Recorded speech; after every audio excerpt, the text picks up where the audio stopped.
point, c'est la notion de maître. La notion de maître. Notre Seigneur Jésus-Christ est aussi appelé maître dans la parole de Dieu. La notion de maître ramène à notre notion de disciple-là. Souvenez-vous, dans un des principes, je vous étayais la notion du disciple-là. Et je disais que vraiment être un disciple, c'est quelqu'un qui est à l'école de Jésus pour apprendre le maniement. C'est ça. Pour être capable d'agir comme lui, d'agir conformément à ce que le royaume attend. Alléluia. Donc, il s'agit ici d'une notion d'initiation, une notion d'apprentissage, une notion d'enseignement. Jésus-Christ est maître et ses apôtres, c'est ses disciples. Il les a mis à l'école de Jésus et il les a enseignés. Amen. Alléluia. C'est comme un professeur pour un élève. Le but, c'est qu'il y ait une transmission de connaissances, qu'il y ait une transmission de savoir, qu'il y ait une transmission de pratique, de savoir-faire, de savoir-être. Donc on t'initie parce qu'on t'enseigne à faire comme et à être comme et à devenir comme. Alléluia. Il y a une maîtrise, la notion de maître, qui s'affiche là-dedans. Nous avons besoin d'être façonnés en disciples de Christ, à faire comme Christ, afin de lui ressembler, afin d'être des chrétiens, comme on a vu que les apôtres, finalement, il n'y avait même plus de différence entre eux et Jésus, tel que les gens l'avaient vu évoluer. Alléluia. Et il l'appelait Rabbi, parce que c'était ça. Enseigne-nous, enseigne-nous. Il faut savoir être à l'école de Jésus. Il faut savoir être ce disciple-là. Disciple, ce n'est pas seulement celui qui a confessé Christ. Non. Parce qu'il y a plein de gens qui ont confessé Christ, mais qui ne suivent pas Jésus. Qui ne suivent pas Jésus. Qui sont là dans la mouvance des églises locales. On chante, ils chantent. On danse, ils dansent. On va se promener, il va se promener, etc. Peut-être parce qu'il n'a même pas compris, on ne l'a même pas enseigné. Ou alors qu'il est venu pour d'autres intérêts, il s'occupe de lui et tout. Donc, il faut que nous comprenions vraiment ces choses. Parce que c'est le disciple de Christ qui acquiert comme ça la capacité d'affronter efficacement les œuvres des ténèbres, de s'opposer. Amen. Désirons être des véritables disciples, mes bien-aimés. Et la notion de maîtrise, c'est quelque chose.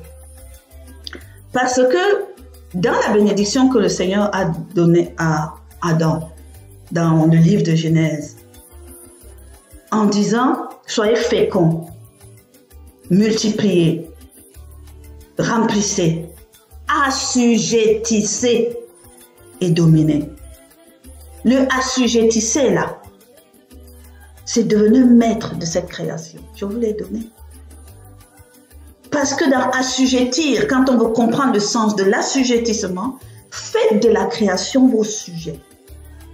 Et pas les sujets que vous maltraitez, mais les sujets dont vous prenez soin. Dieu avait créé toute la terre pour qu'il soit au service de l'homme. Mais l'homme ne peut pas mettre quelqu'un à son service sans savoir quelles sont les aptitudes, les qualités, ce à pourquoi chacun a été mis. Sinon, il va mal utiliser le potentiel qui lui est offert. Il faut que l'homme devienne maître de toute la création afin de pouvoir réellement tirer parti. Ou même d'impliquer quelque chose. Mais l'homme du monde qui n'a plus l'esprit de Dieu ne fonctionne pas selon les canons du fruit de l'esprit. Il fonctionne selon ses canons. Ils sont même complètement à l'opposé. Le fruit de l'esprit dit, il faut l'amour. Eux, ils prennent dans le monde, on prend la haine. Il faut la paix. Dans le monde, ils prennent la guerre. Tu vas assujettir ton ami la guerre. Dans le fruit comme fruit de l'esprit, il y a la joie. Mais regardez à quel point les gens sont déprimés. Il n'y a même pas de véritable joie. La joie est factice. Parce que c'est le monde. C'est l'homme sans esprit de Dieu. Il est malmené comme ça par les esprits des ténèbres, la puissance de l'esprit de l'air. Et ça donne ce que ça donne là. Ne soyons pas surpris. Le monde ne sait pas faire autrement. On dit il faut la douceur. Non, ils sont violents.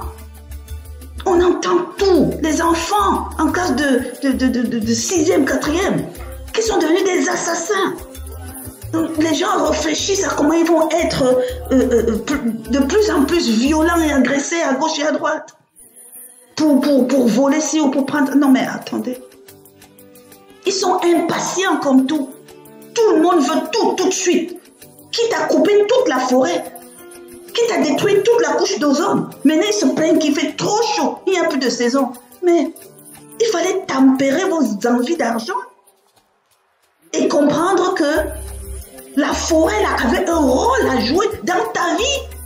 Nous ne parlons pas alors de la bonté, ni de la bénignité. Ah oui, la bénignité, ils ont compris. Ils se sont dit, ils savent que c'est le moyen pour pouvoir multiplier ses richesses. Alors, ils vont donner. Mais dans quel esprit ils donnent?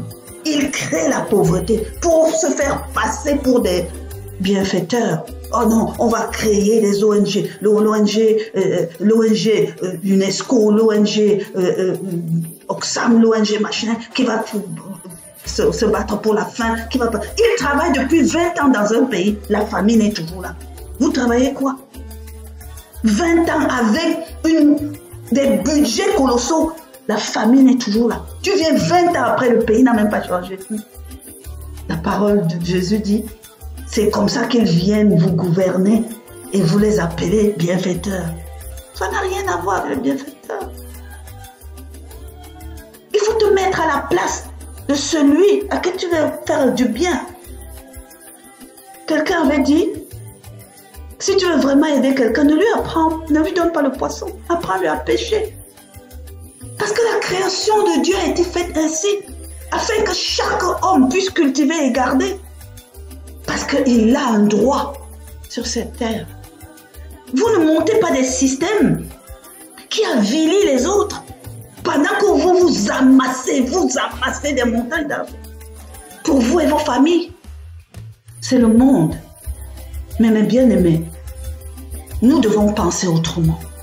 Nous devons penser différemment parce que nous sommes du royaume. Il y a un autre système de pensée. Alléluia. Et pour le faire, il faut que nous devenions des maîtres. Il faut que nous apprenions à comprendre et connaître ces choses. Parce que notre Seigneur Jésus nous dit, allez jusqu'aux extrémités du monde, faire des nations mes disciples. Je vous ai expliqué tout à l'heure que les enfants spirituels ne font pas des disciples. Ce sont les maîtres qui font des disciples. On ne peut être disciple que si on suit un maître. Donc si toi tu veux aller faire une nation un disciple, il faut que tu deviennes maître de ce royaume-là, maître de cette nation. Ça veut dire qu'il faut que tu aies la maîtrise de comment fonctionne cette nation. Il faut que tu aies la maîtrise de ce que dit le royaume de Dieu, afin de pouvoir confronter et faire ce qu'il faut. Parce que ce n'est pas par notre force. C'est juste par nous nous positionnons et nous nous soumettons. Mais la puissance des cieux passe pour œuvrer et apporter le résultat. Mais encore faut-il savoir où et comment te positionner. C'est l'objet de cette préparation, mes bien-aimés. Excusez-moi, peut-être en parlant beaucoup, je suis longue, mais c'est parce que ça me tient à cœur. Là, c'est la quatrième, on en a 5. La quatrième notion que je vais évoquer, mes bien-aimés, c'est la notion de la gouvernance. Quand on parle de gouvernance, c'est qu'on est déjà dans l'action. On a un pouvoir, on a une légitimité, On a même une préséance, c'est-à-dire un poste. On a un territoire sur lequel agir. Maintenant, il faut agir. La gouvernance, c'est la pratique du pouvoir, l'exercice de l'autorité qui t'a été confiée. Fais des choses. Alléluia. C'est pour commander, pour diriger, pour gérer, pour contrôler, pour veiller, pour établir, pour induire, etc. Ça, c'est la gouvernance. Et dans chaque nation, il y a un procédé. Donc, il peut même avoir des lois. Ensuite, il doit avoir des textes de mise en application de cette loi. Et puis, il y a d'autres process de conduite des choses, etc. Tout cela est mis en place jusqu'à ce que le résultat escompté soit visible. C'est dans ça la gouvernance. Alléluia. Tu exerces une autorité, une force, une puissance. Amen. En toute légitimité de là où tu es. Et tu as un but à atteindre, des objectifs, et tu amènes les autres à concourir à ces buts et à ces objectifs. Et ça, c'est une notion de gouvernance. Et nous savons très bien qu'il y a des bonnes gouvernances, des mauvaises gouvernances. Il y a ceux qui viennent, qui sont en charge de la gouvernance à tous les niveaux possibles. Mais il y a des règles, mais non. Ils font comme ils veulent. Et les bonnes règles, la bonne gouvernance amène à un bon pays, à une bonne nation et au bien du peuple. La mauvaise gouvernance, qu'on ne soit pas étonné, ça amène à un mauvais pays et au malheur du peuple. C'est clair. C'est une notion de gouvernance. Amen. Et même dans les pouvoirs qui nous sont délégués par notre Seigneur Jésus-Christ, pour que le règne de Dieu vienne, il positionne les uns comme les autres, comme il envoie des gens en mission. Il donne chaque mission qui te confie, occupe une parcelle de toi. Et tu dois gouverner, tu dois pouvoir agir en sorte que le règne du Père, de favoriser la venue du règne du Père ou l'établissement du règne du Père. Alléluia. Dans les règles du royaume. Donc, une gouvernance, ça s'exerce, encore une fois, ça s'exerce. Et la dernière que nous allons voir, c'est la notion de la souveraineté. Souveraineté. Quelqu'un a dit une fois, dans la parole de Dieu, il était tellement surpris par ce que Jésus faisait avec Abraham, il leur a demandé, mais de quel droit, de quelle autorité vous faites ce que vous faites là? Vous avez la permission de qui pour faire ce que vous faites là? Parce que nous, ici, nous, on fonctionne avec le Sahédrin. Vous sortez d'où? Et Jésus leur a répondu, moi, je fais les œuvres de mon Père. Quelqu'un vous demandera, à vous, à moi, ma soeur. Il y a des situations où en face, on te demandera de quel droit tu fais ça. Si tu n'es pas convaincu de ton droit de faire ça, si tu ne peux pas répondre comme Jésus a dit, je fais les œuvres de mon Père, parce qu'il en était convaincu, c'est lui qui est en face. Non. Tu ne fléchiras pas les genoux. Tu ne vaincras pas sur lui. Parce que en toi-même, cette autorité-là n'est pas ancrée. Mais si la conscience de ton autorité s'est faite chair en toi, tu lui sortiras une phrase comme Jésus a sorti la sienne.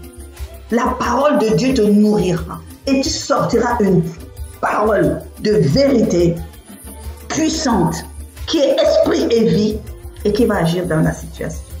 Mais si tu ne travailles pas ta Bible, si tu n'as pas cette parole de connaissance, tu vas sortir quelle parole?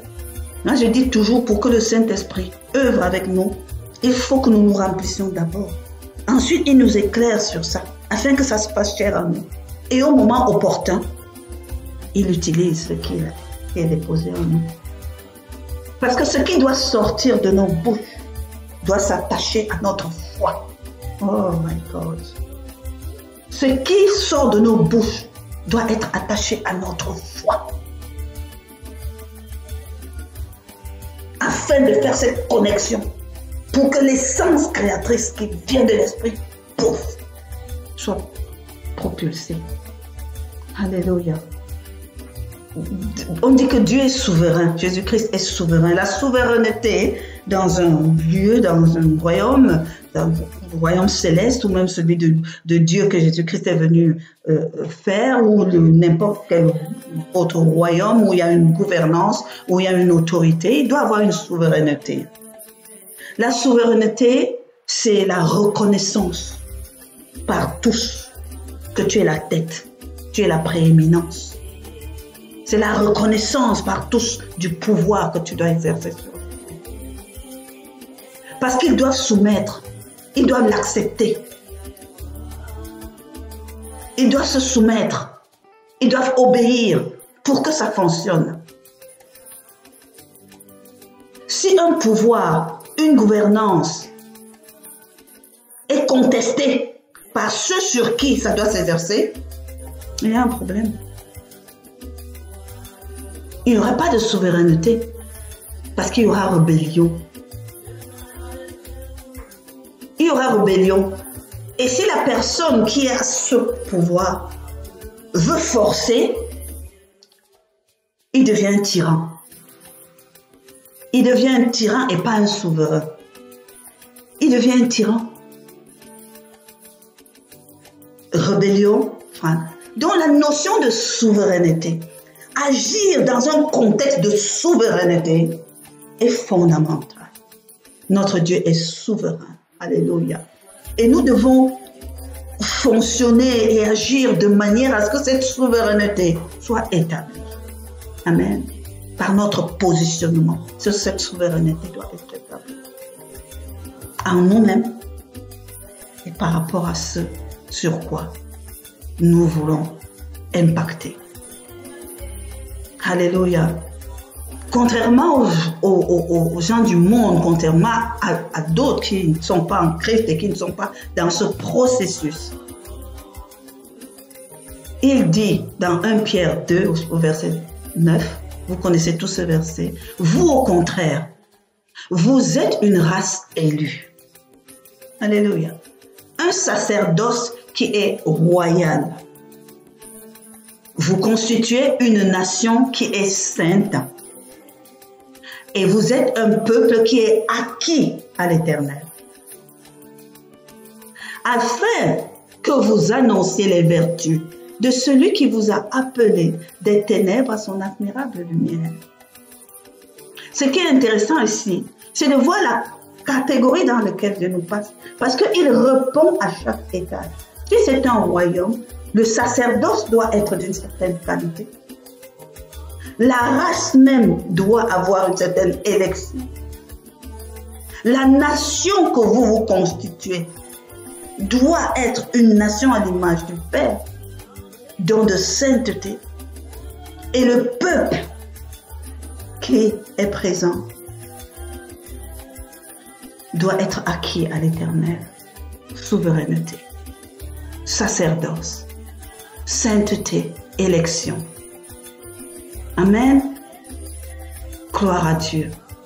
Vraiment gloire à Dieu. C'est pour ça que, ici, je vais évoquer le septième principe à connaître par le prendre, c'est que l'intercesseur ne doit pas se limiter aux aspects apparents des situations qu'il voit.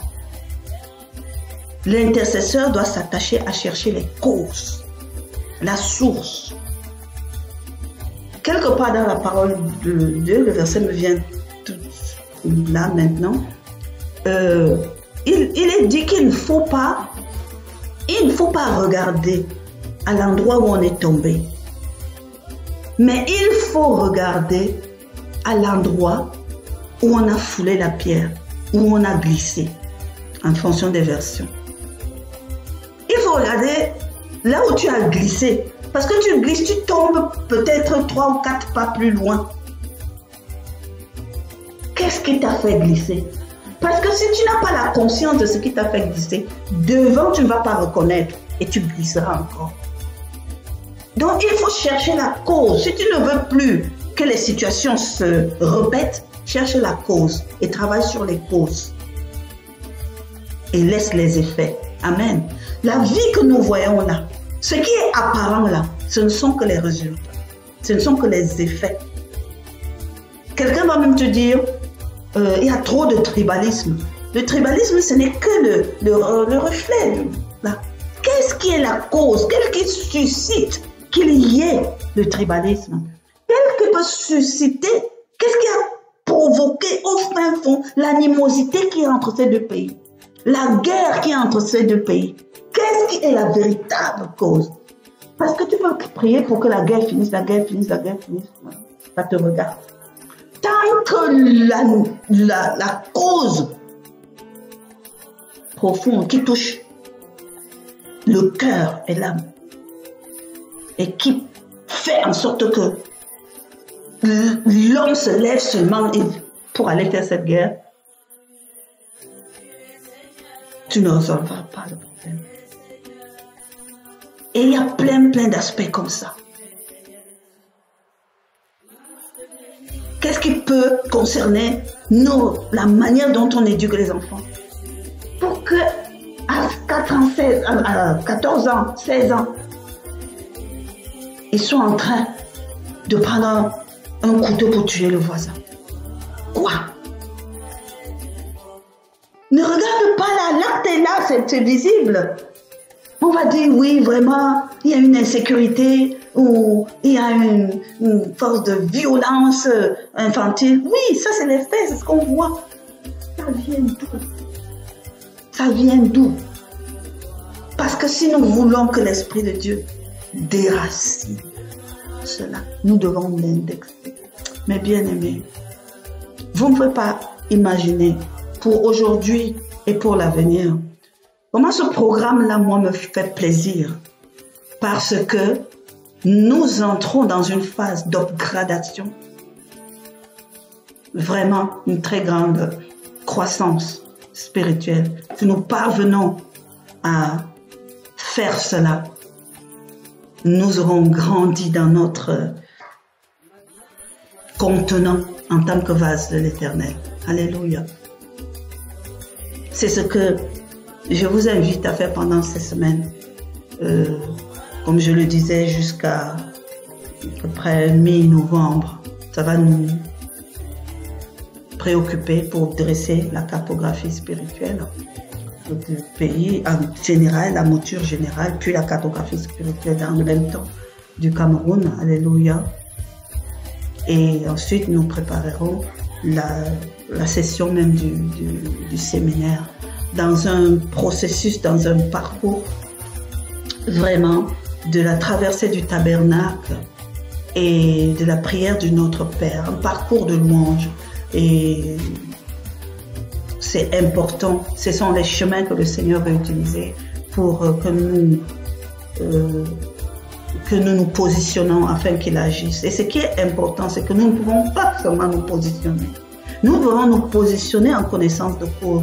Nous voulons nous positionner à notre cœur en ayant discernement de ce que nous demandons. Parce que nos soupirs, nos gémissements et même nos prières en langue seront attachés à quelque chose que le Saint-Esprit a déjà mis en nous. Alléluia. Vous savez, la prière de Anna, quand l'Esprit l'a amenée à élever une prière en langue, Anna n'avait pas ignorance de ce qu'elle demandait à Dieu véritablement. C'est seulement qu'à un moment donné, le désir dans ce qu'elle voulait demander devait s'exprimer d'une manière que le Père voulait. C'est pour ça que c'est devenu une prière en langue. Alléluia. Mais elle n'était pas dans l'ignorance de ce qu'elle demandait véritablement. Et ça, ce sont des prières qui enfantent, des prières qui apportent un résultat.